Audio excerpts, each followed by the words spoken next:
Listo,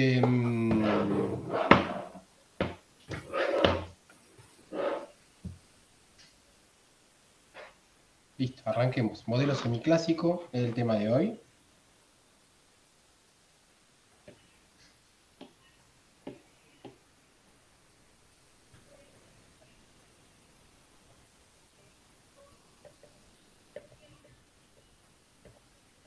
Bueno, la semana pasada trabajamos un poquitito con N electrones independientes, ahora volvemos de vuelta a la descripción de un solo electrón, ¿sí? Y la idea es ¿sí? Describir este modelo que sirve para tratar un electrón cuando está sometido a una fuerza externa, ¿sí? Ese electrón está dentro del cristal, ¿ok? Tenemos un electrón.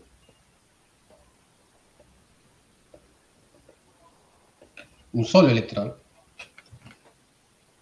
Y queremos saber cómo se comporta. Entonces, el modelo semiclásico consiste en que si se cumplen ciertas condiciones, a condiciones vamos a hablar ahora, las ecuaciones que obedece el movimiento de ese electrón son las siguientes. Es la siguiente.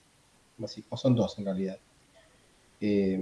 H barra K punto igual a la carga del electrón, que es menos E. Estamos asumiendo que las fuerzas son del tipo electromagnético a las que está sometida, a lo que está sometido el electrón. A ver con qué lo pongo yo. Vamos a poner menos E, está bien. El campo eléctrico más la velocidad por el campo magnético. ¿Está bien? Eso sería la fuerza de Lorentz. Claro. Y la otra ecuación es que la velocidad, que es R punto, es igual a 1 sobre H barra el gradiente de N, ¿sí? Y este gradiente está, ¿sí? Es un gradiente que se toma en el espacio recíproco. ¿Está bien? Estas serían las dos ecuaciones. O sea, la idea de la clase de hoy, o por lo menos de la primera parte, es explicar esto. ¿Sí? Tener explicarlo de alguna manera y interpretarlo correctamente para resolver problemas. ¿Ok? Ok. Bien. Lo primero que habría que decir es que esta descripción solamente sirve para cuando el electrón está en una banda. ¿Sí? ¿Qué significa que esté en una banda? O sea que, digamos que no pega salto entre bandas, ¿no? O sea, nosotros vamos a describir el movimiento de un electrón cuando está en una y solamente una banda. O sea, no sirve cuando hay saltos. Entonces, fíjate que ahí, en esta ecuación ya entendemos que esta n es la banda en la que está, ¿no? Claro. Bien.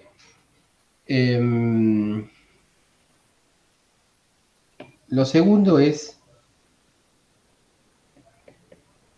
que habría que ver para entender eso es que hacer una especie de recuerdo de lo que vimos en Física 4. En Física 4, ¿te acordás que vimos uno de los temas de Física 4 era paquete de onda? Así que fíjate que eso estaría bueno para afinar, ¿no? Así es. Paquetes de onda. ¿Sí?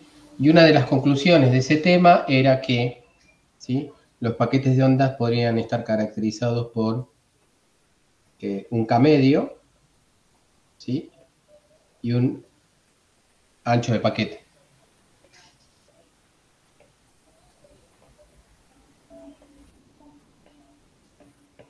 ¿Está bien? Y el K medio tenía que ver con la frecuencia de la portadora, ¿no?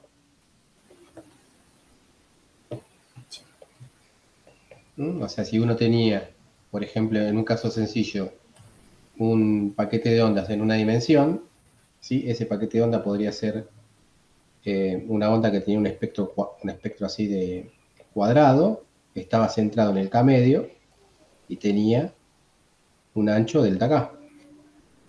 ¿Está bien? Si ese era el espectro, ¿sí? La señal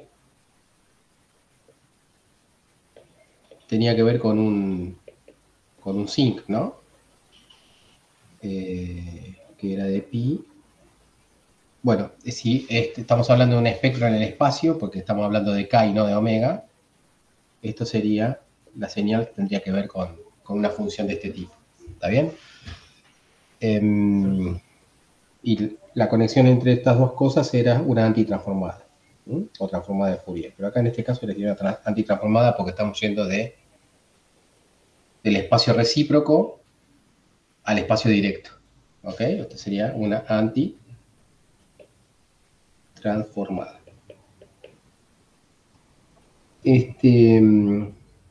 Listo. Entonces, el K que aparece en esta ecuación, ¿sí? El K que aparece en esa ecuación sería el K medio. El K medio de la portadora. Y el paquete es el electrón. ¿Ok? En nuestro caso si bien en física 4 estudiábamos ondas del tipo mecánico, ondas de sonido, ondas, ¿no?, que tenían una realidad física directa, acá cuando hablamos de electrón estamos pensando en ondas que son amplitudes de probabilidad, pero siguen siendo ondas, ¿está bien? Y uno puede construirse paquetes de onda usando esas ondas, ¿está bien? Así que estas ondas electrónicas que estamos tratando acá, estamos reinterpretando ahora a las ondas electrónicas, ¿sí?, como ondas que se pueden sumar, ¿sí?, y formar un paquete de ondas. ¿Está bien? Perfecto. Tercero, esas ondas electrónicas que sumamos son lo que llamamos las ondas que sumamos. No pasaste de pantalla. Bien. Esas ondas van a tener la condición de periodicidad de la red, ¿no?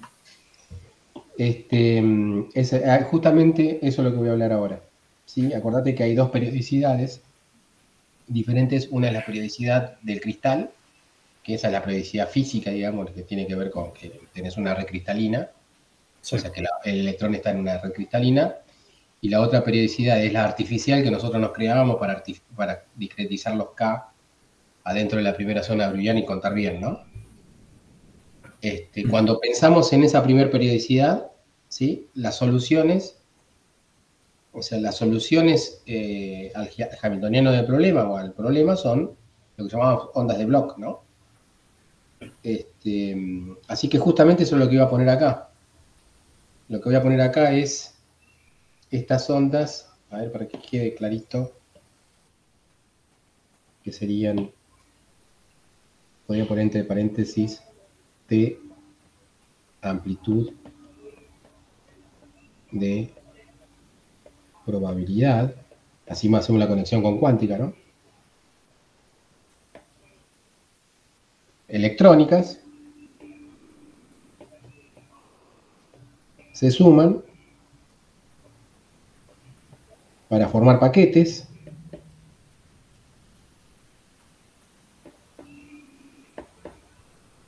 ¿está bien? Y las ondas estas son ondas que llamamos de Bloch, ¿no? Porque tienen que cumplir el teorema de Bloch, ¿sí? Esas ondas que sumamos son ondas de Bloch. Y fíjate que es importante formarse paquetes. ¿Por qué es importante formarse paquetes? Porque en el caso que nosotros trabajemos con electrones que son directamente las ondas de Bloch, que son soluciones al sistema, esas ondas son completamente delocalizadas. ¿Está bien? Las ondas de Bloch tienen esta facha. Serían ondas, ponele phi de x, que termina siendo una onda plana modulada por una onda periódica, ¿no? Por una e a la i kx por un u de kx, ¿no? Esto es completamente delocalizado.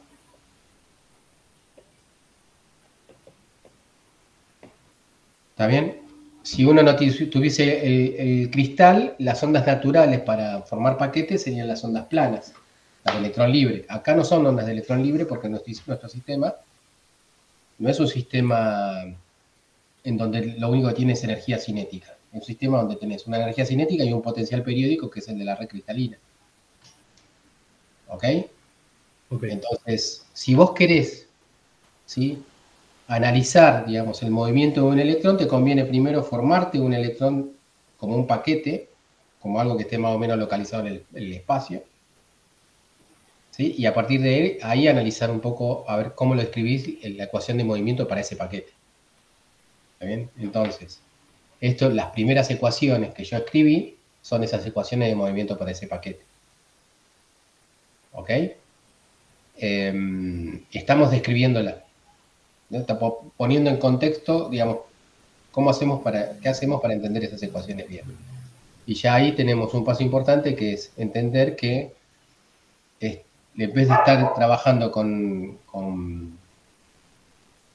soluciones delocalizadas, con las ondas de Bloch, lo que hacemos es mezclar las ondas de Bloch, ¿sí?, y formar unos paquetes más o menos localizados en el espacio. Ahora vamos a ver cuál localizado están en el espacio. Pero bueno, se entiende esto, ¿no? Sí. ¿Sí? No, simplemente lo que hacemos es superponer, ¿sí?, ondas de Bloch para formarnos un paquete. Y lo que podemos decir es, ya vamos a definir que esos paquetes van a tener un K medio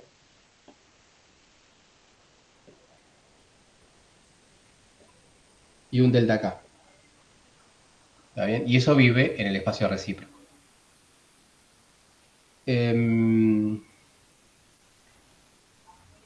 Bien.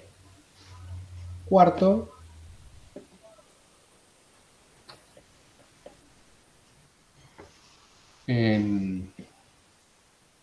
hacer la relación, usar la relación de Broglie.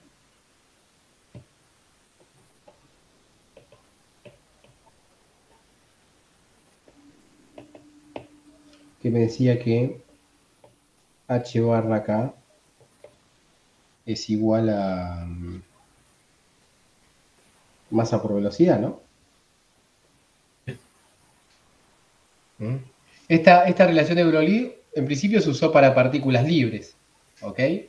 Ahora estamos extendiendo la noción esa para entender que, ¿sí?, este K no es el K de una partícula libre, sino es el K de una onda de Bloch. ¿Está bien? O sea, uno tendría dos casos acá. El de partícula libre. Ahí podría reemplazar el B, ¿no? En el R punto. Claro. ¿Sí? Que queda escrito en función de K. Claro. Partícula libre y onda de Bloch. Esto sería O Bloch. Que son parecidas, pero son diferentes a la vez. ¿Está bien? A uno se le llama momento de partícula libre y a otro se llama momento cristalino. ¿Está bien? Sí. Bien. Entonces, fíjate, claro, lo que decís vos. Si vos haces H barra, derivás con respecto al tiempo, acá te queda. ¿Está bien? Y esto formaría la parte de masa por aceleración en la ecuación que pusimos al principio. ¿Está bien? La primera ecuación, esto sería masa por aceleración.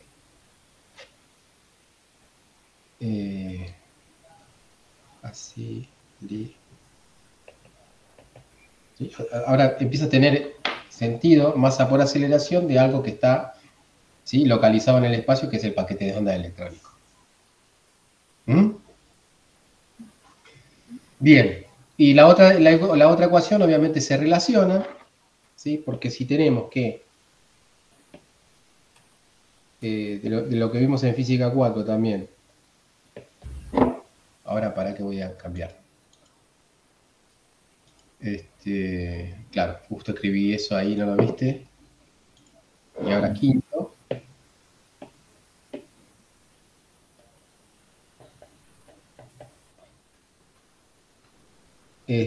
Como estamos hablando de ondas, ¿sí?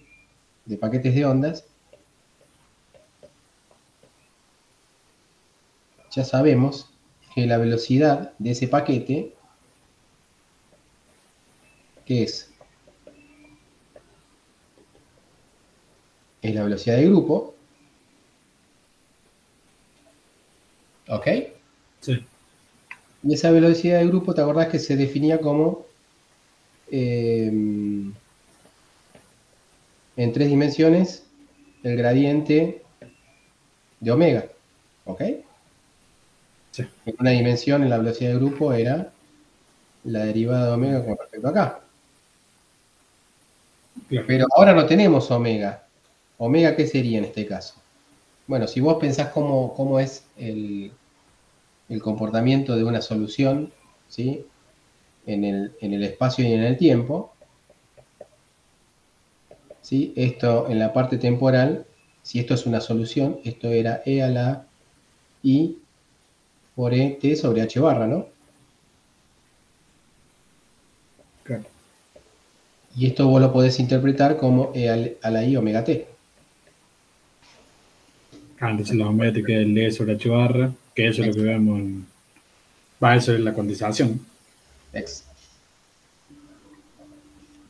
La cuantización va a estar cuando el K esté discretizado, pero Claro. la analogía que vos tenés acá con física 4 es inmediata, ¿no? De acá uno interpreta que la velocidad de grupo es gradiente de omega es igual a 1 sobre h barra E gradiente de E. ¿Está bien? Pero acuérdate que este gradiente es en el espacio recíproco, ¿no? ¿Sí? Derivado con respecto a acá. Y como nosotros trabajamos en una sola banda,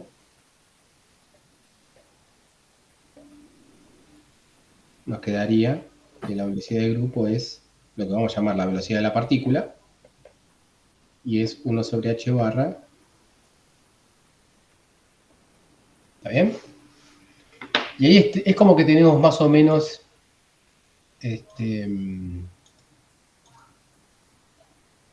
tenemos más o menos interpretado, digamos, cuáles son las dos ecuaciones que están escritas ahí que escribimos al principio. Fíjate que son ecuaciones de primer orden, ¿está bien? Son dos ecuaciones, una para K y otra para R, ¿sí? Y son ecuaciones de primer orden.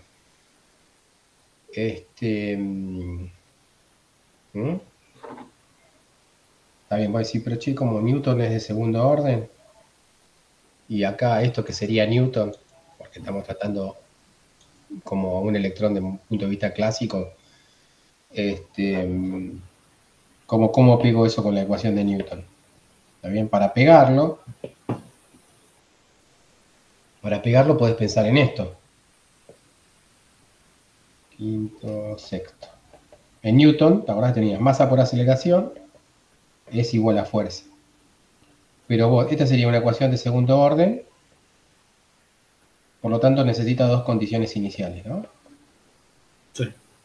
Ahora, la verdad es que en mecánica mismo que una ecuación de segundo orden vos la podés escribir como dos ecuaciones de primer orden, ¿no? Sí.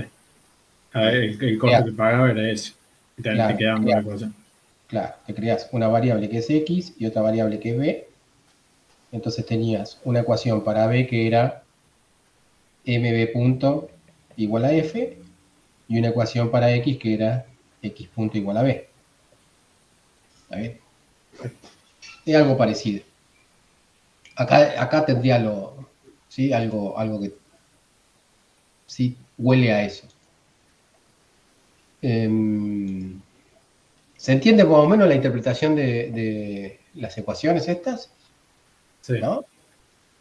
Sí. O sea, el modelo clásico es, o sea, viene, la hipótesis es de arrancar de esas ecuaciones, ¿no? de esas dos que pusiste al principio. Sí, ¿O es más que eso? no, es eso, digamos. El tema es que nosotros estamos haciendo la descripción, justificarlo necesita un poquitito más de, ¿sí? de demostraciones. Ahora nosotros podríamos decir, che, a ver, ¿cómo justificamos esto, digamos? ¿Cómo justificamos? Porque está muy bien la descripción, pero uno lo que tendría que hacer es un esfuerzo para decir, che, bueno, pero ¿se puede deducir de alguna manera estas ecuaciones semiclásicas? Por lo menos podemos mostrar lo siguiente. Estoy poniendo primero, segundo, sexto, no sé, eso. Bueno. Uno podría decir esto, mira. Un caso sencillo para justificarlo, ¿no? Caso sencillo para mostrar la, vamos a poner así, sensatez del modelo. Suponete que vos tenés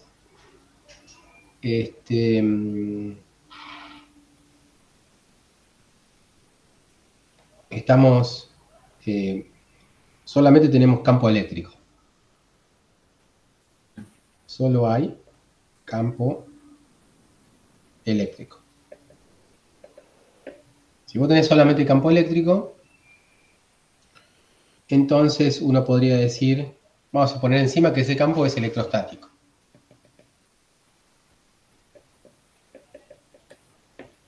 Entonces vos decís, existe un potencial phi tal que el campo eléctrico es igual a menos gradiente de phi. Y no solamente eso, lo que podrías decir es que la energía, vamos a poner U para no usar la E, pues yo lo uso para el campo eléctrico, la energía sería la energía cinética más la energía potencial, esto sería la energía potencial de la red, ¿ok? Y más un potencial que sería el potencial electrostático, sería algo así. ¿Está bien? Y, Sí. y como vos no tenés mecanismo de disipación, esto sería una constante de movimiento.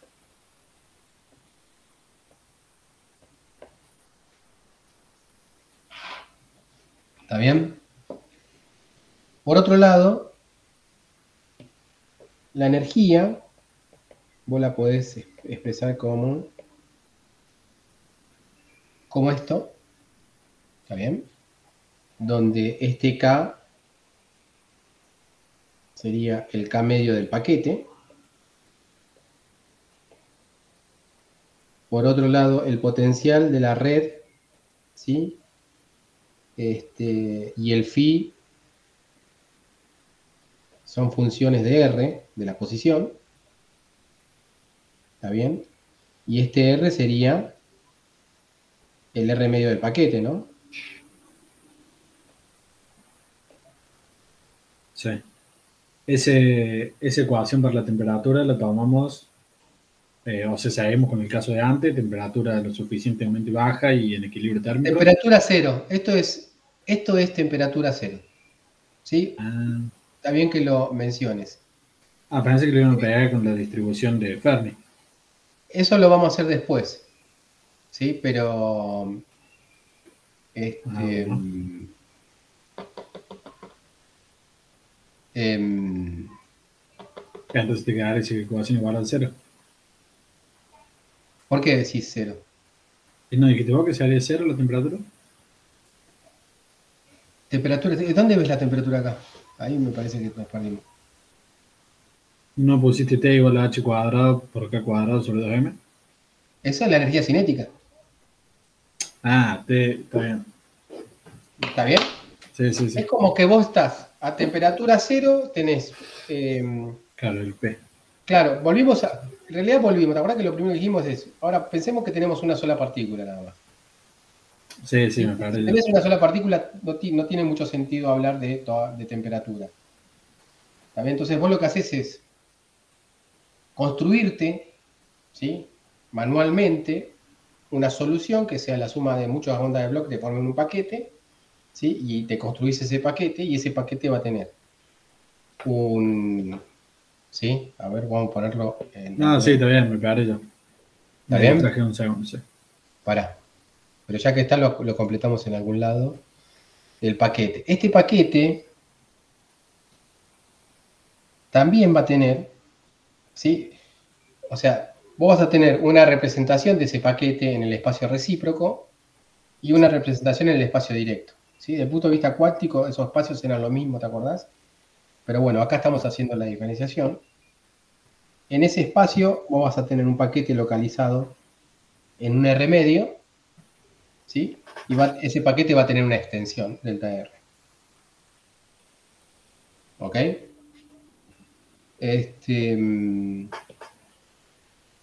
Entonces, volviendo acá, nosotros estamos refiriendo, en la energía cinética la describís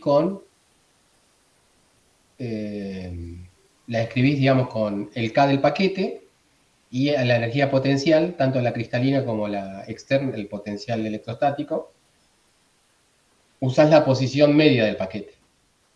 ¿Ok? Bien.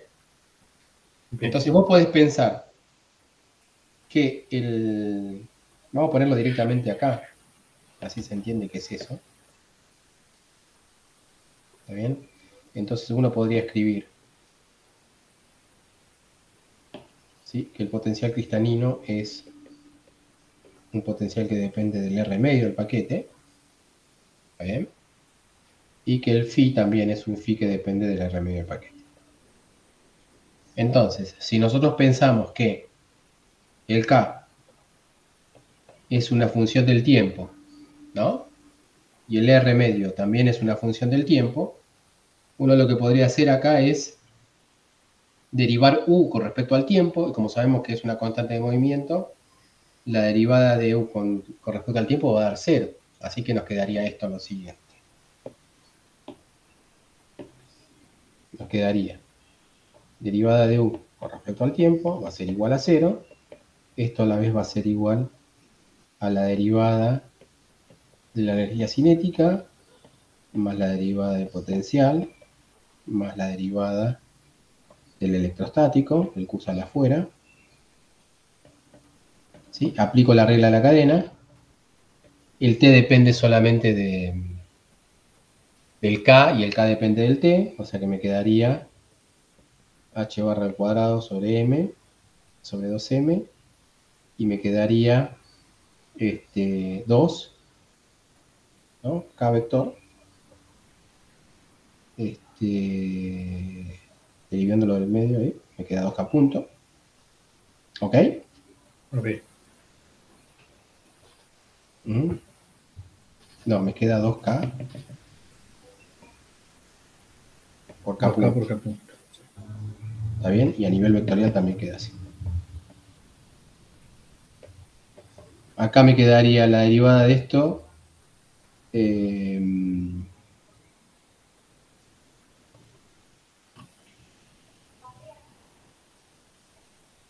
¿Sí?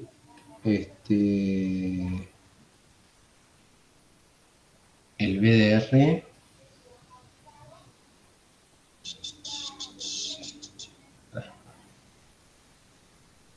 No, no conviene. Estoy yendo por un camino que no me conviene. A mí me conviene hacer esto.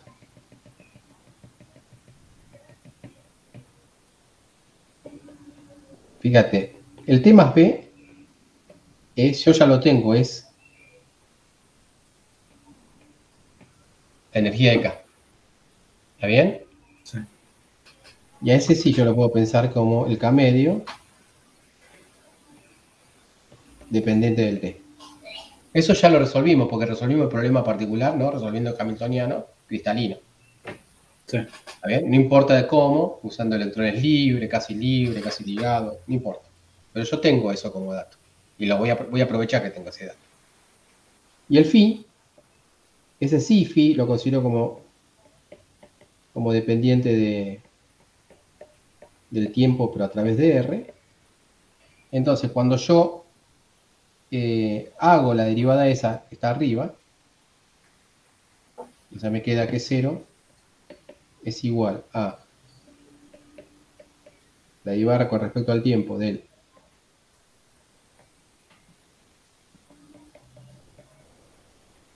más la derivada con respecto al tiempo de...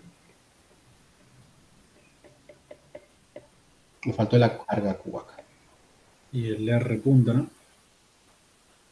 Todavía no derivé, Ah, ¿está bien?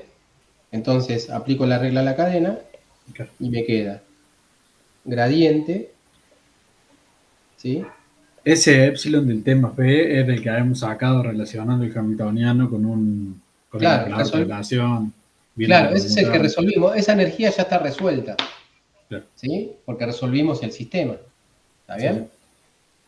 Este, claro, si yo lo hacía como hacía antes, no estaba aprovechando esa información que ya la tenemos, digamos.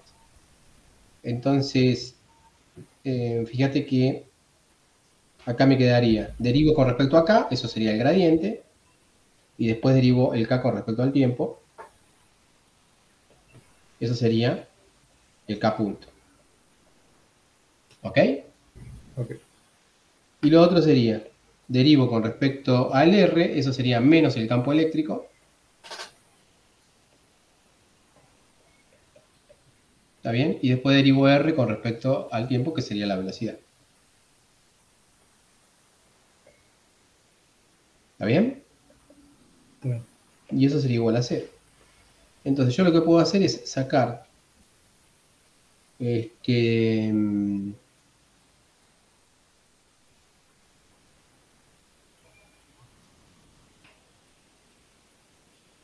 podría, bueno, y a la vez la velocidad ya dijimos que es,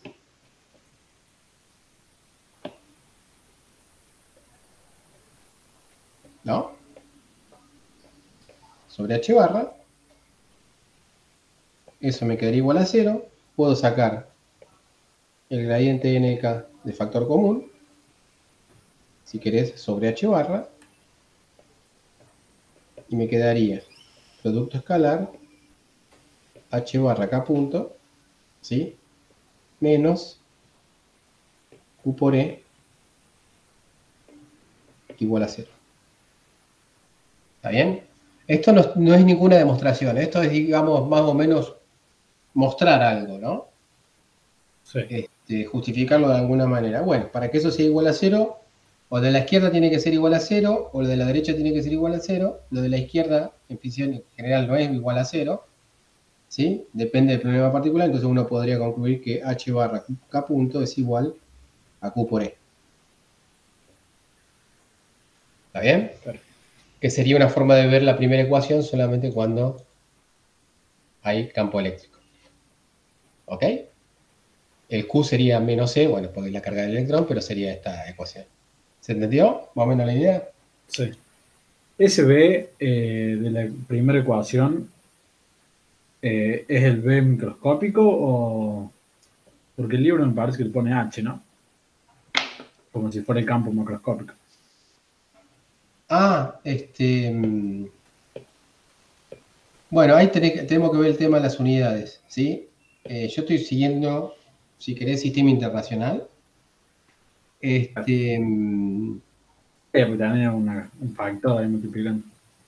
Sí, pero inclusive si estás en los dos sistemas, creo que siempre es B. Sí, lo único que cambia acá es el B sobre C. A A ver, ver, lo único que cambiaré ahí es poner un B sobre C en el otro sistema, ¿no? claro, si pones el H. Claro, entonces ahí creo que sí, quedaría un H, me parece. Pero bueno, trabajemos en el más fácil, creo que es ese. Bien, ¿qué más podemos decir? Bueno, ahora uno podría hablar un poquitito de cuáles son las condiciones de localización de ese paquete. ¿Ok? Este,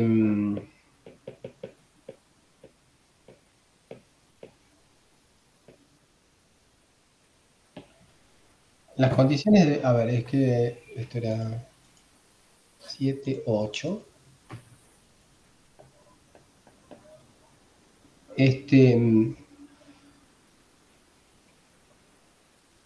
O sea, uno tendría que pensar para que todo esto funcione, el paquete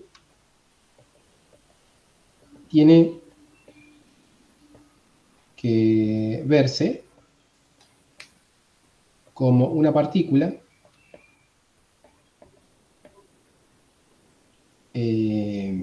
para el campo electromagnético. ¿Por qué? Porque usamos la fuerza de Lorentz. Si vos usás una fuerza de Lorentz para una partícula, vos estás suponiendo que ese paquete, ¿sí?, para ese campo electromagnético se ve como una partícula. Si no, tenés que usar una integral, algo, ¿no? Claro. Bueno, entonces, si vos supones eso, lo que tenés que hacer es pensar que si el lambda, ¿sí?, vamos a definir longitud de onda lambda a la longitud de onda asociada a ese campo electromagnético, ¿sí?, tiene que ser mucho mayor al ancho del paquete. ¿Está bien? O sea, la primera aproximación que tendríamos que hacer es, para tratar, digamos, para poder usar la fuerza de Lorentz, es que el lambda tiene que ser mucho mayor que, ¿sí?, el paquete, el ancho del paquete. ¿Estamos de acuerdo ahí? Sí. Esa sería una condición que habría que cumplir. La otra condición,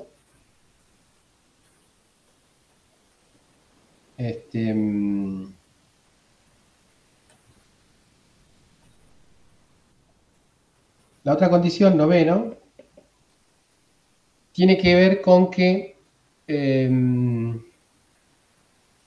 a ver, lo vamos a poner así,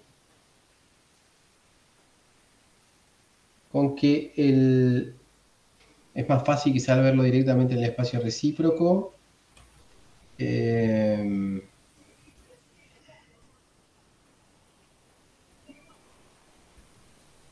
Vamos a poner el título, ¿tá? Y vamos a ver que lo que vamos a decir está en función de eso. La constante de red A. Che, Dani, ese, en cuanto al inciso 8, ese delta K, ¿se haría del orden de una constante de red o no? ¿O no tiene nada que ver? ¿Dónde dice delta K? No, esto es delta DR. El delta de R. Bueno, ahí estamos. ¿Sí?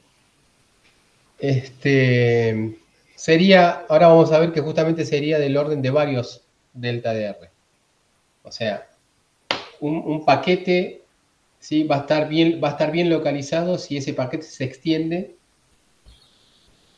no muchas, pero varias celdas del cristal. ¿Se entiende?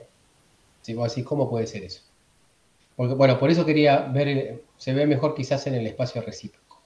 En el espacio recíproco, ahora lo explico, a ver.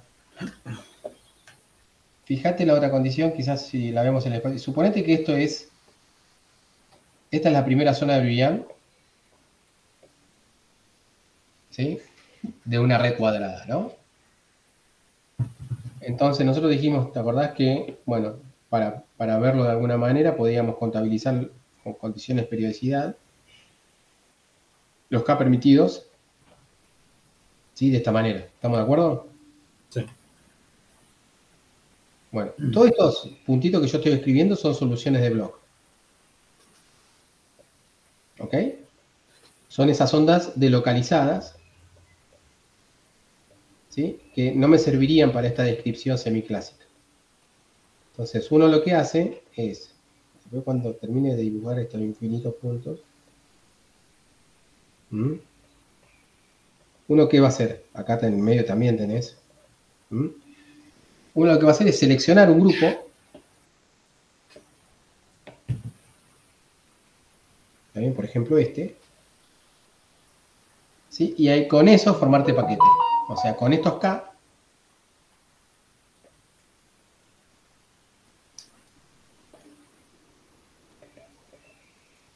me formo el paquete.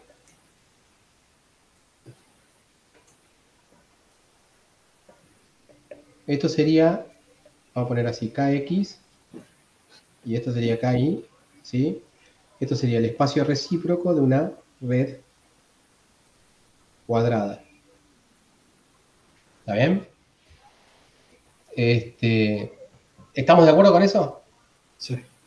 Fíjate que ahí, naturalmente, el ancho del paquete podría definirse con esta distancia.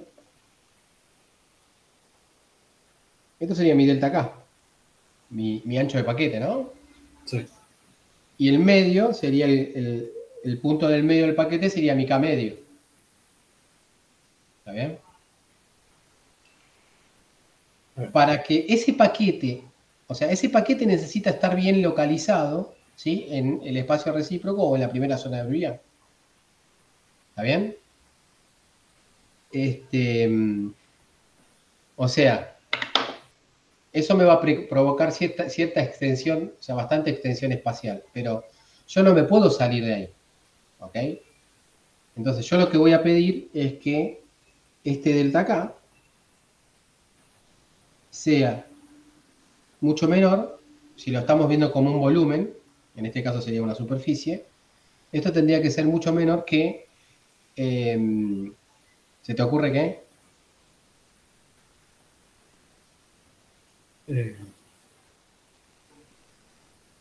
No. El volumen de la primera zona de Brillouin o cualquier celda primitiva. Ah, ¿Está bien? sí. Acordate que acá estamos poniendo unos puntitos, pero uno si quiere pensar que estos puntitos azules puede ser el orden de 10 a la 100, yo qué sé. ¿Está bien? O sea, acordate que es un... Bueno, entonces eso es lo que se va a pedir. Lo que se va a pedir es que el ancho del paquete en el espacio recíproco sea mucho menor que el volumen de una primera zona o de una celda primitiva, pero en el espacio recíproco. Perfecto. Está bien, porque el volumen ese te entra varias veces, ¿no? Dentro del B. Claro. Sí, fíjate que no estamos pidiendo que sea a la vez. Habíamos dicho que cada K permitido tenía un volumen, pero no estamos refiriendo a ese volumen, ¿no? Ahora que habíamos dicho, bueno, acá, a este lo habíamos llamado delta K. ¿Está bien? Pero ahora este delta K es otra cosa. ¿Está bien? Es más, podríamos decir que el delta K grande es mucho menor que B1, pero a la vez ese es mucho mayor que el delta K chiquitito. ¿Está bien? Pero a mí lo que me interesa es esta aproximación.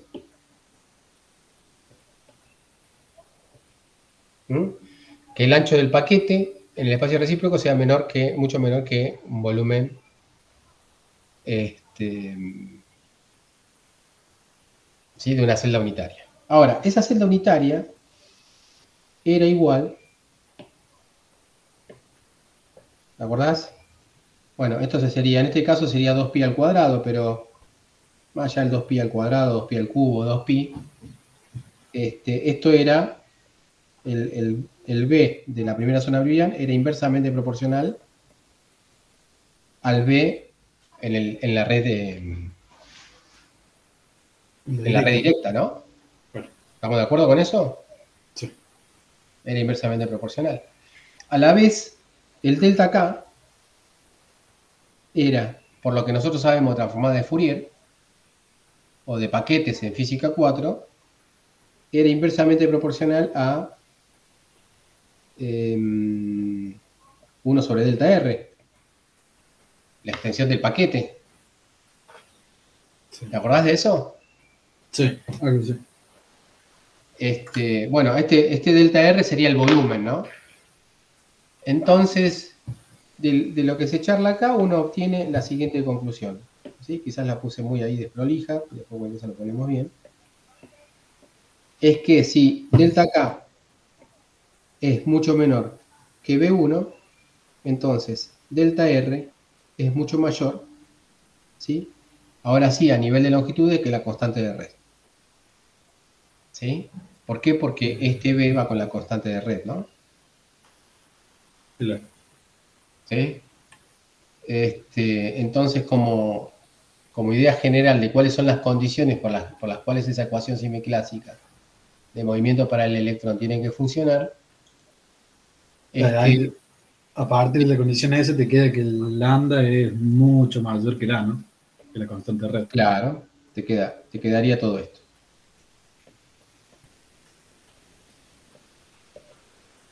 ¿Sí? O sea que si vos te parás en el espacio directo, ¿sí? Y tenés, voy a poner más chiquitito, suponete que este sea tu espacio directo y ahí están ubicados los iones, ¿no?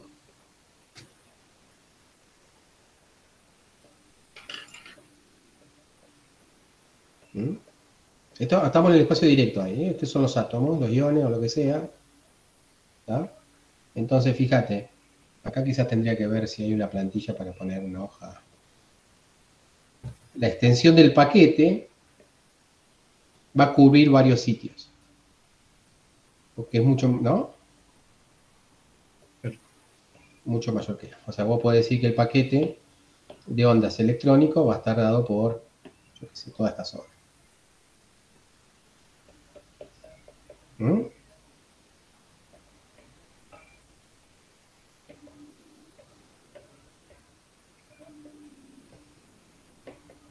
O sea, mi electrón va a ser eso. Esto es el electrón directamente. ¿Está localizado? ¿Sí? No está localizado en el orden de un sitio, sino de varios sitios, pero está localizado. ¿Está bien? Digamos, el costo que tenés que pagar por localizarlo bien en la primera zona de vía. ¿Ok? Ok. A ver, voy a ver con qué podríamos seguir. Lo más probable, a ver si no me falta nada.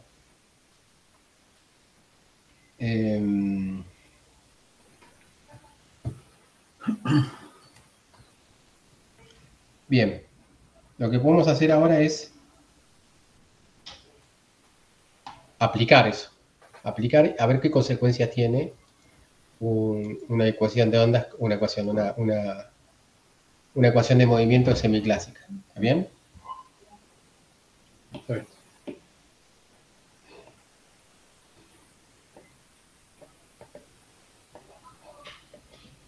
En el caso más sencillo.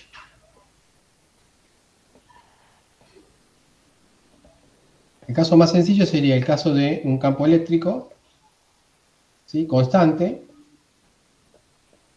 en la dirección X. ¿Está bien? Y en una dimensión. Vamos a trabajar en una dimensión. Y vamos a trabajar en una dimensión y vamos a trabajar en una dimensión con una solución en la primera zona de Brillant con una banda que sea más o menos conocida como, ¿sí? la que teníamos en tie binding, pero igual es parecida, nada más que en tie binding en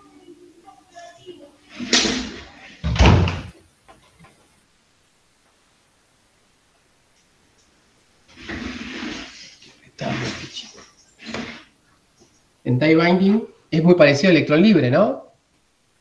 Perdón, al electrón casi libre, nada más que es más fácil de caracterizar. Así que vamos a usar la de tie binding. ¿Te acordás que tenía esta forma? En el caso más sencillo, era... Hola, buenas tardes. ¿Cómo es el apellido Taiwaní? Sí, Taiwani. Hola, señor Taiwani. Taiwani. Sí, es el chino Taiwani.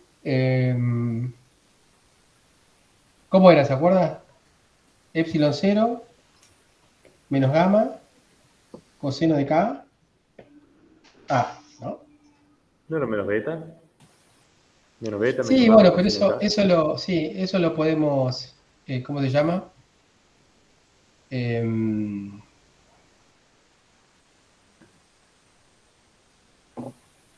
Lo podemos obviar, ¿no? O sea, podemos Bueno, ¿y el absorberlo. beta ese qué es lo que era? El beta era,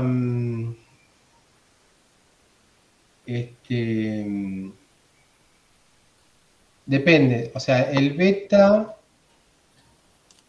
a ver, ayúdame, Gonzalo. Sí, va, yo estaba por decir una barbaridad. No, porque ¿Qué? habíamos usado un beta que era el 1 sobre KT, pero bueno, acá no va No, ese. no, no. El Por beta eso. era ¿sí?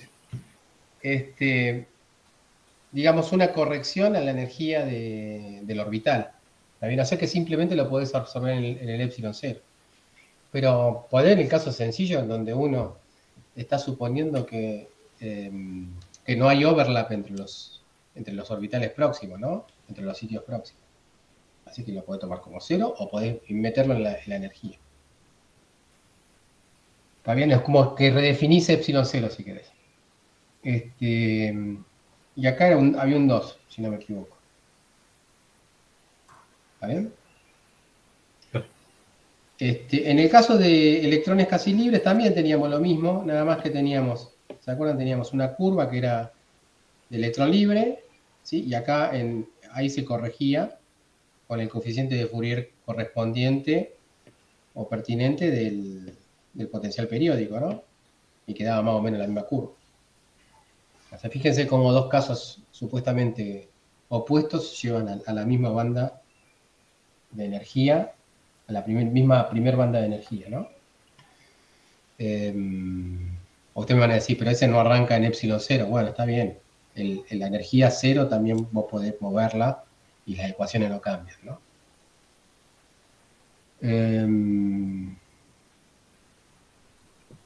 Listo. Entonces, ya sabemos, al electrón lo pensamos como una mancha que se extiende vaya constante de red, ¿sí? Y ahora la idea es resolver el problema de forma semiclásica, pensando en un campo eléctrico. Se cumple la condición que lambda es mucho mayor que la extensión del paquete. Pregunto.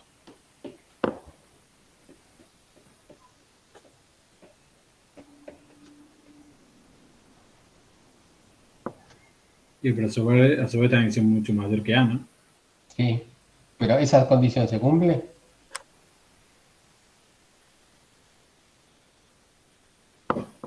Sí, porque El DTR, en el caso... El delta R es la extensión del paquete. O sea, estamos pensando en un paquete, un paquete de onda electrónica que se extiende varios sitios de la red, ¿no? Si querés, este delta R en una dimensión puede valer, por decir un número, 100A. ¿Sí? A es la constante de la red. y lambda en la longitud de la onda. Claro, ¿No? lambda es la longitud de onda asociada al campo electromagnético que estemos tratando. Está bien. Esta va con trampita esa pregunta.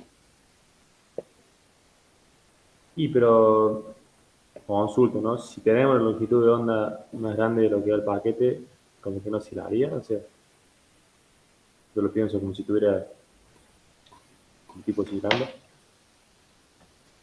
Y que era un paquete y si es más grande la longitud. No, o sea, simplemente lo que te dice eso es que el campo eléctrico que está actuando, digamos, en un extremo del paquete es igual que el campo eléctrico que está actuando en el otro extremo del paquete y lo podemos tratar como una partícula. ¿Está bien? Ajá. Eso es porque quizás te perdiste la parte anterior, Alan. Sí, no lo vi. Ya después mañana. Así, acá la longitud de onda, en un campo constante la longitud de onda es infinita, así que se cumple automáticamente eso. ¿Está bien? Porque es una constante, fíjense, una función constante es lo mismo que pensar una longitud de onda infinita, ¿no? ¿Sí? Entonces, esto es automático.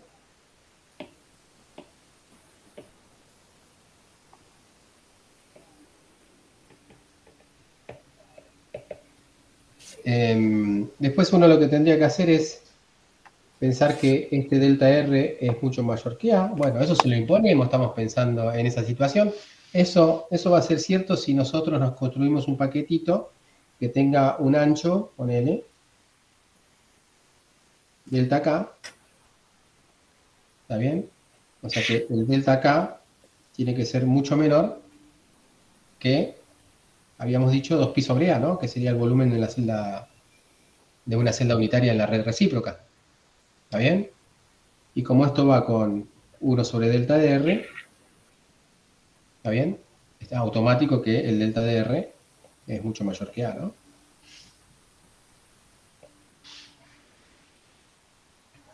O sea que esto que está acá se cumple si el delta K, el ancho del paquete, es mucho menor que 2pi sobre A. Lo que habíamos dicho antes, ¿no, Gon? Sí. Bien, entonces estamos en esas condiciones, estamos suponiendo que estamos en esas condiciones. Listo. Listo, entonces ahora nos queda, no nos queda otra que resolver la ecuación, las dos ecuaciones diferenciales. La primera ecuación diferencial era h barra k punto es igual a menos e por e. ¿Ok? Esto tiene solución inmediata. Es k de t es igual a un k0, una constante. ¿Sí? ¿No te falta el término con campo magnético, Dani? No, porque estamos asumiendo ese caso sencillo donde solamente hay un campo eléctrico. ¿Está bien? Claro, claro. Sin campo magnético. Exacto. Esto sería menos E por ET.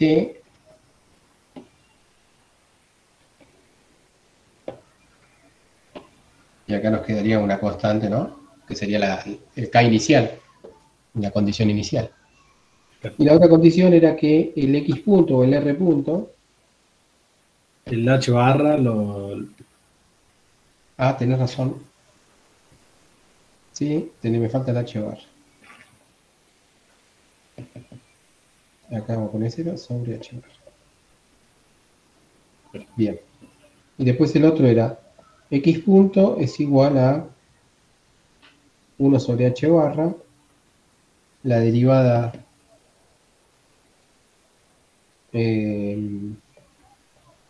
con respecto a acá, estamos en una dimensión de la energía. Hay una sola banda, así que no le voy a poner n. Y acá me sale entonces que x punto, o sea que la velocidad, en función del tiempo, va a ser la derivada de eso sobre h barra. Me quedaría el coseno de k es menos seno de k, sale una afuera. Entonces me quedaría 2 gamma a seno de k sobre h barra. ¿Estamos de acuerdo? Sí. Listo. Bien. Igual no hace falta tanto hacer eso para ver lo extraño que es esto. Fíjense, ya acá sale un resultado que es extraño, que es, tenemos un electrón, ¿sí? Bien localizado, en función de todas las condiciones que dijimos dentro del cristal, le estamos aplicando, un cristal unidimensional para simplificar, le estamos aplicando un campo eléctrico en la dirección X, y el electrón, en vez de viajar, ¿sí?, en la dirección menos X, ¿no? Porque tiene carga negativa, con un campo eléctrico en una dirección, el electrón viajaría siempre para otra dirección y acelerándose, ¿no?, de forma continua. Sí. ¿Sí? Lo que está haciendo ahí es oscilar, ¿no? Porque fíjate la velocidad nada más. Tenés una velocidad que oscila en el tiempo. ¿Ok? Si vemos solamente la velocidad. Así que eso hay que interpretarlo bien. ¿Mm? Así que vayamos a... Sí, me hace ruido, la verdad. ¿Eh? Que me hace ruido, o sea, yo le aplico el campo en una dirección Mm. y Habría que ahí parar. parece que el electrón va con el mismo sentido, pero oscilando, ¿no? Y vamos a ver. Fíjate.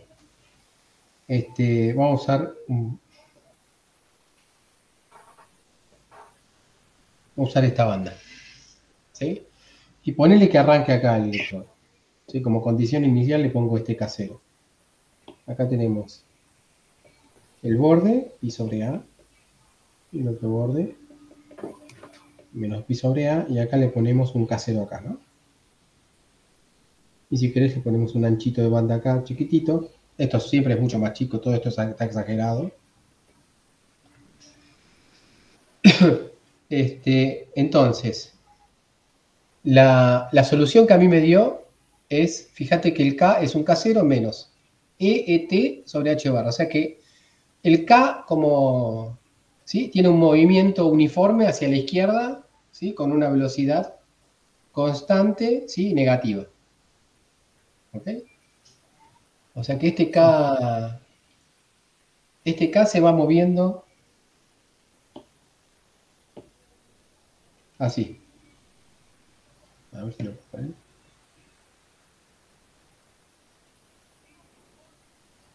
¿Estamos de acuerdo? Sí. A lo largo del tiempo. Y con velocidad constante. Ahora pasa algo. Cuando yo me voy de la primera zona de Brouillard, ¿sí? Yo tengo dos posibles interpretaciones. La primera interpretación es, y quizás la más fácil, es, bueno, hay un esquema de zona reducida, perdón, de zona extendida, que sería este. Sigo con el gráfico. ¿Está bien? Y el electrón sigue con su caminito por acá. Ahí no habría problema. ¿Está bien? Pero nosotros ya sabemos que la zona importante, o sea, que todas las soluciones, ¿sí?, que hay fuera de la primera zona de Brouillard se repiten, o sea, están ya dentro de la primera zona de Brouillard. O sea, que esté ahí significa en realidad que empieza a venir por el otro lado, ¿no? A ver cómo lo pongo eso. O sea, podría ponerlo así. Este que tendría que estar acá, en realidad pasa a estar ahí. ¿Está bien? Este que está acá, pasaría a estar acá.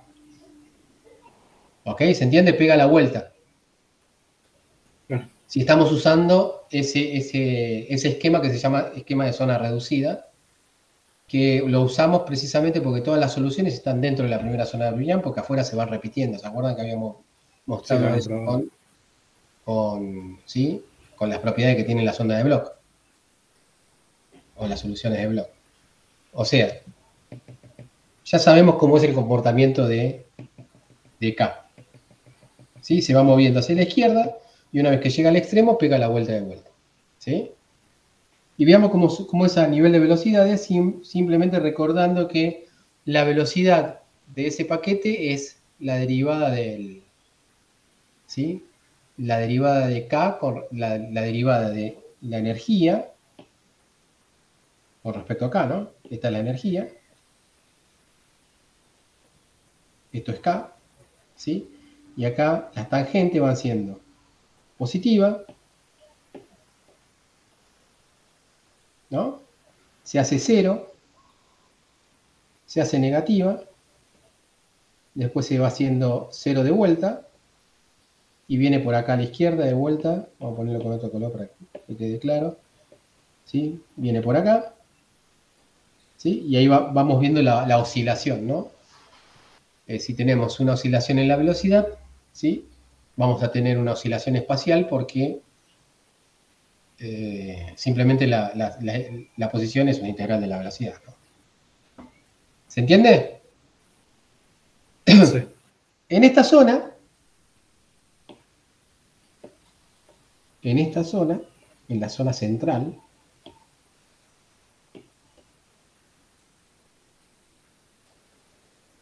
en esta zona,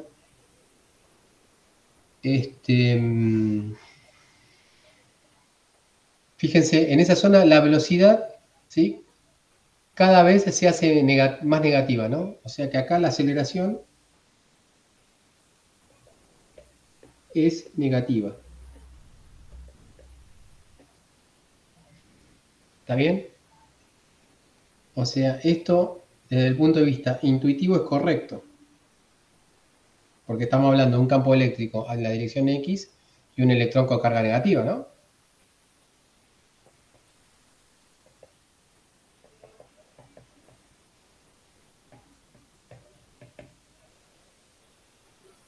¿Estamos bien? Sí. Sin embargo, cuando llega acá al extremo, en esta parte,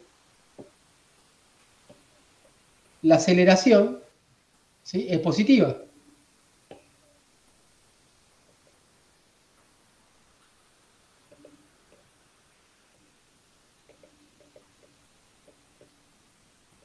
Sí, y eso es precisamente lo que provoca el movimiento oscilatorio, ¿no?, del electrón.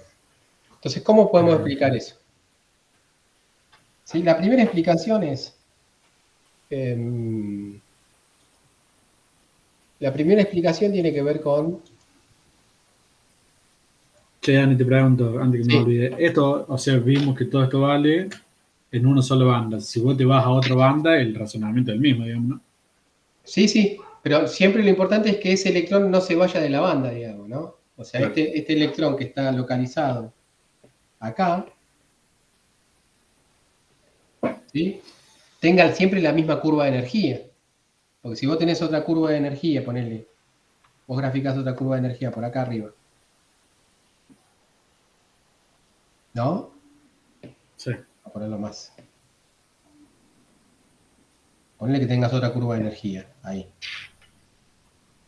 ¿Está bien? Este punto, ¿sí?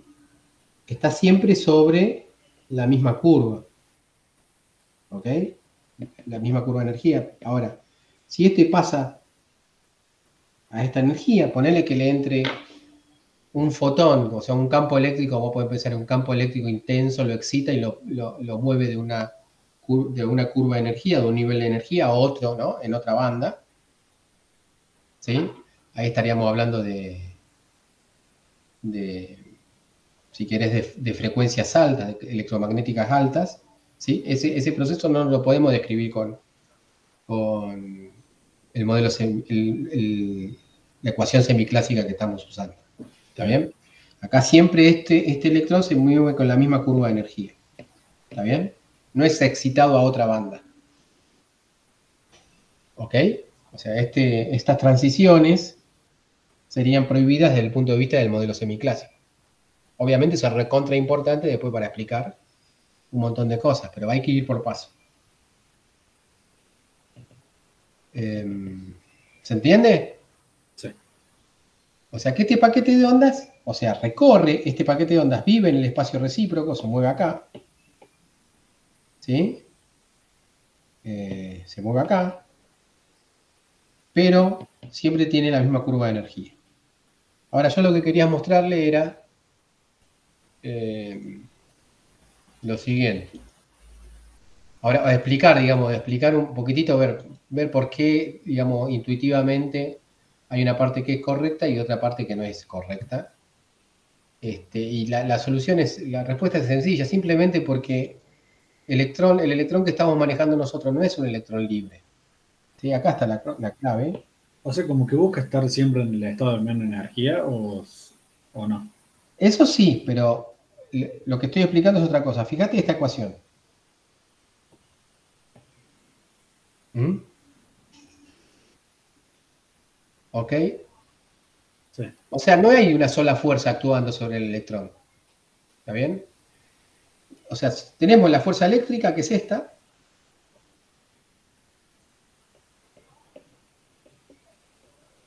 pero también tenemos una fuerza que está dentro,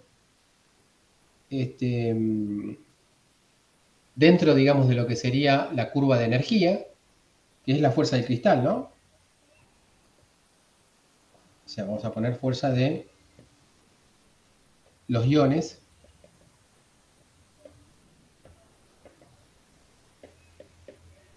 ¿Mm? O sea, no tenemos un solo tipo de fuerza. Nosotros estamos pensando como si el electrón hubiese un electrón sometido a una sola fuerza que es el campo eléctrico externo. ¿Está bien? No es cierto eso. O sea, hay dos fuerzas. Nada más que hay una que está camuflada dentro de lo que es la curva de energía. ¿Sí? En el único caso en donde actuaría solamente la fuerza eléctrica es si la curva de energía corresponde a un electrón libre. Nuestro electrón no es libre, es un electrón, ¿sí? Que es solución, si querés pensarlo así, que es construido con soluciones de Bloch, que no son soluciones de onda libre. Sí, soluciones bien, digo, de onda de soluciones de partícula libre. ¿Ok? ¿Se entiende? Sí. O sea que lo más importante ahí es entender que esto no es que no sea incluido, sino que nos olvidamos de contabilizar otra fuerza. ¿Está bien? Bueno, ¿cuál es la ventaja de esta descripción? La ventaja de esta descripción es que la fuerza del cristal, ¿sí? Ya está incorporada en la energía, las desventajas que ocurren en estas cosas.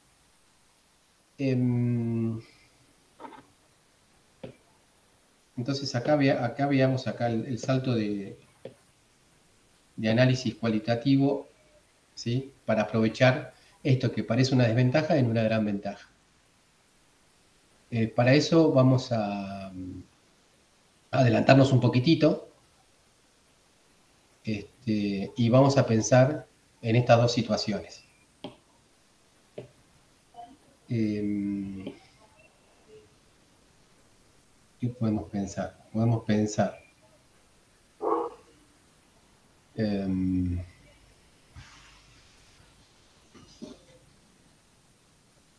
vamos a trabajar sobre la misma curva, ¿sí? Les va a parecer medio loco lo que digo, ¿sí? Lo primero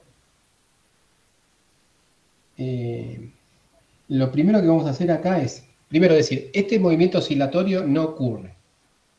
¿Por qué no ocurre? Porque por los choques, básicamente, ¿sí? Porque no le damos tiempo al electrón a moverse de esta manera, ¿sí? Porque ocurren los choques. Los choques están en el orden de, son tiempos muy cortitos, del orden, creo, de 10 a la menos 12 segundos. Choques. Cada 10 a la menos 12 segundos, ponele, impiden la oscilación. Todo esto está en el Ashcroft, esto hay que leerlo después. O sea que no vamos a ver eso.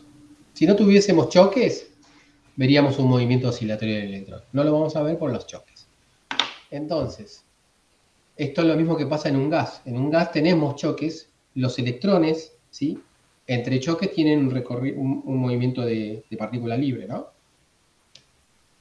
Acá sería la misma idea. Entre choques, los electrones tienen un movimiento, pero que no va a ser de partícula libre, sino un movimiento descrito por esta ecuación semiclásica. ¿Estamos? Si no estuvieran los choques, en un gas el electrón iría libremente, ¿sí? Sin chocar, con un movimiento rectilíneo uniforme. En un cristal, si no hubiera choques, el electrón lo que haría es una oscilación.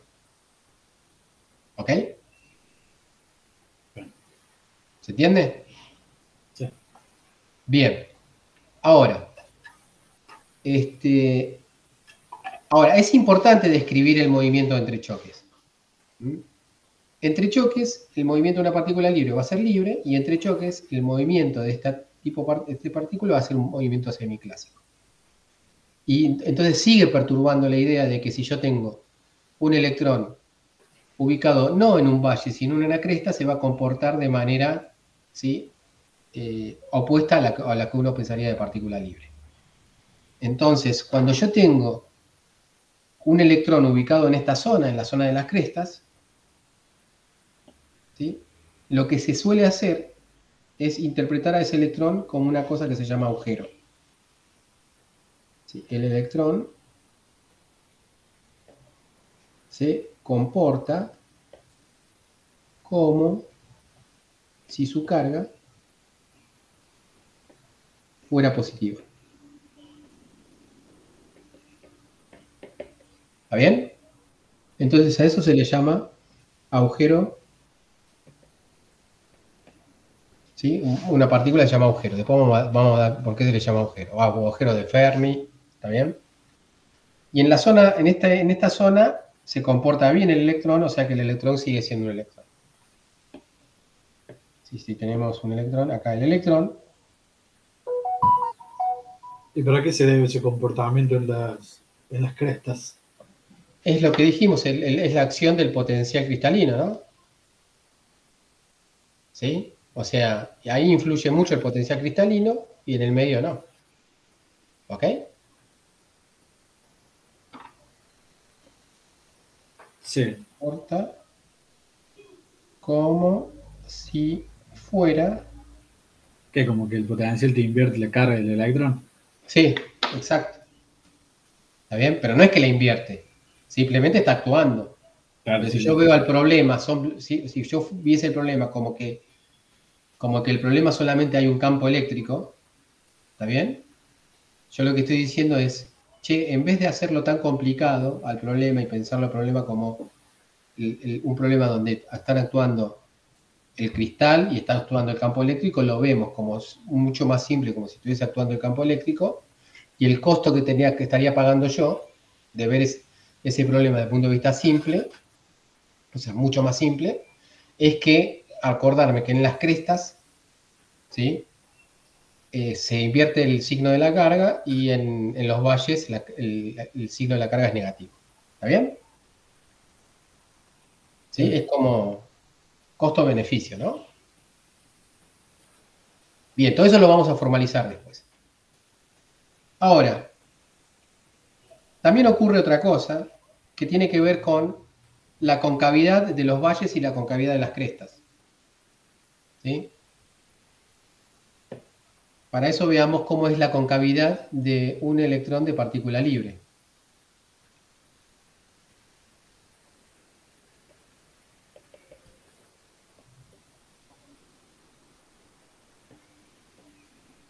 Un electrón libre. Un electrón libre tiene esta facha, ¿no? Es h barra al cuadrado sobre 2m al cuadrado. Si uno lo grafica, ¿sí? Uno tiene esta curva. ¿Estamos de acuerdo? Sí. Y es una curva bien específica, porque el h barra al cuadrado es un número bien determinado, el 2 es un número determinado, y la m esta es la masa del electrón.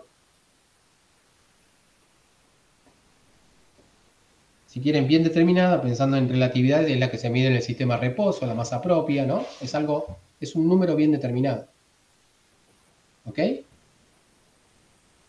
¿Sí? Entonces, si uno piensa de vuelta en la ecuación semiclásica y piensa que ahora el electrón está libre, o sea, pensemos ahora en tratar a un electrón libre con la ecuación semiclásica. Si uno trata vamos a ponerle acá masa electrón para entender que es la masa del electrón. Si uno tratara esto y bueno, uno pone un campo eléctrico, uno lo que tendría que es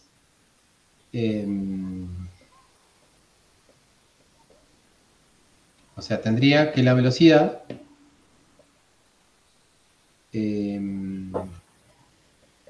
es igual a 1 sobre h barra, en una dimensión me quedaría así, la derivada con respecto acá de h barra al cuadrado sobre 2m por k al cuadrado, ¿no? Y esto me queda h barra, esta es la masa del electrón, sobre masa del electrón, h barra al cuadrado, y el un h barra se va con eso, me queda acá. Entonces me queda que la masa del electrón por la velocidad es igual a h barra k. ¿Está bien?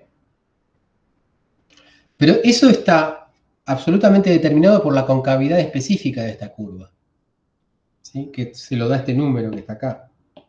¿Estamos de acuerdo con eso?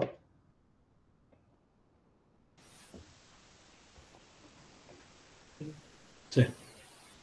Ahora, si yo me fijo en el problema general que vimos antes, la concavidad no está dada por la partícula libre. La concavidad está dada por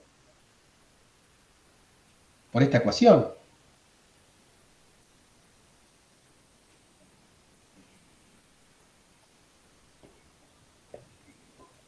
¿Está bien?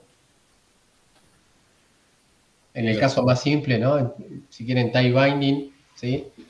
Sin mucho drama. O sea, no tiene nada que ver con, eso depende, o sea, tendría que tener un valor de gamma muy especial para que la concavidad coincida justamente con la del electrón libre en el centro, ¿no?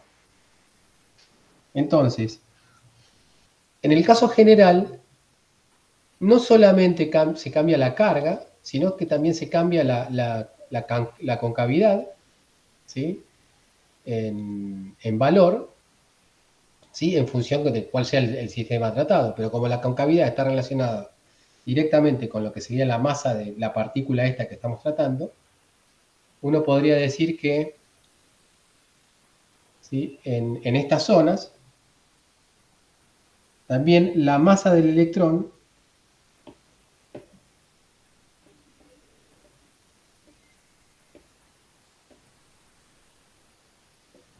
en este caso sería del agujero, se define en función de la concavidad, en este caso la concavidad que haya acá, ¿no? ¿Sí? Con la forma de la curva, ¿no? En la cresta. Y por otro lado acá, la masa, ¿se entiende lo que estoy poniendo? Sí.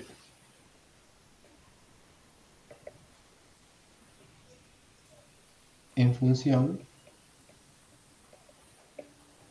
de la concavidad,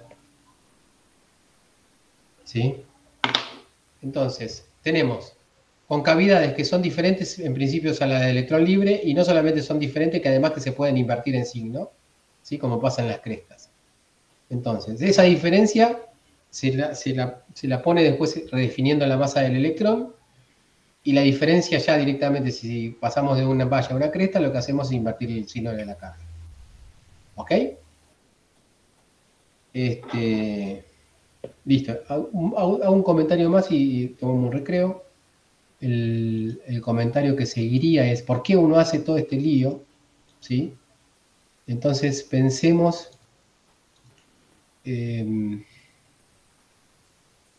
cuál es la situación, digamos, desde un punto de vista más, obviamente siempre más descriptivo. Pensemos en esta situación. Supongamos que tenemos un potencial que sea de este tipo, en una dimensión para... ¿sí? Acá estamos en la primera zona. Supongamos que estamos a temperatura 0 y que tenemos la energía de Fermi por acá. ¿Ok? Si tenemos la energía de Fermi por acá, eso significa que tenemos un sistema con muchas partículas, ¿no? Sí. Tenemos una partícula en este estado, otra partícula en este estado, otra acá. Esto es exagerado, ¿eh?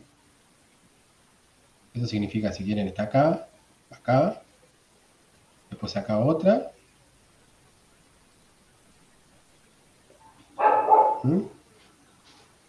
Bien. En realidad es un sistema de muchísimas partículas, ¿sí? Entonces esto es, en principio uno lo puede tratar esto como un sistema de n electrones con n grande.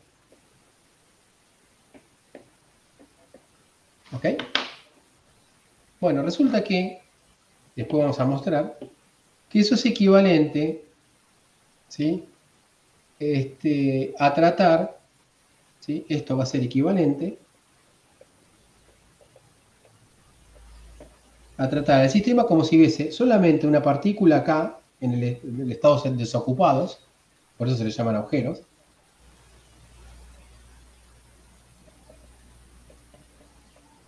Entonces, tratar n electrones, que serían las partículas amarillas, sería equivalente a tratar una sola partícula, que sería la partícula... ¿Qué color es ese, che? ¿Azul? ¿Celeste? Sí, celeste. ¿Sí? ¿Entienden? Pasamos de manejar n partículas a manejar una sola. ¿Sí? ¿Cuál es el costo que estaría pagando acá? ¿Sí? Ahí yo podría hacer el tratamiento exacto, porque ya conozco la energía, podría hacer... Y el costo que tendría que pagar es reinterpretar la masa y la carga de ese agujero, como partícula. ¿Sí? Entonces él solamente tendría que calcularle la masa viendo la concavidad de la cresta.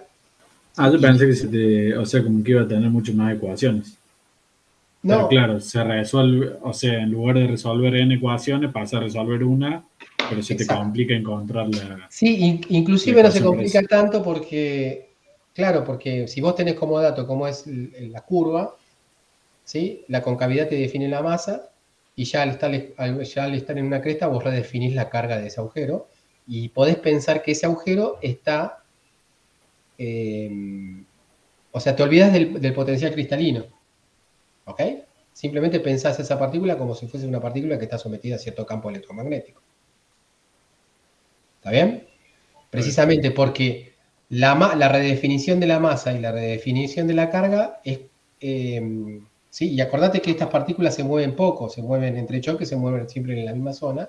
No es que se va de una cresta, te va a un valle, ¿sí? Se quedan ahí, por ahí cerquita.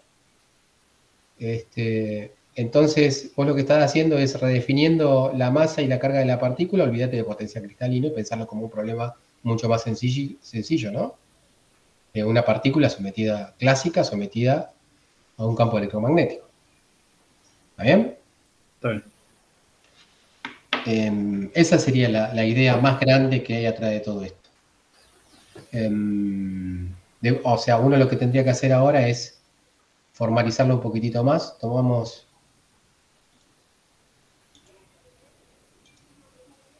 Me extendí muchísimo.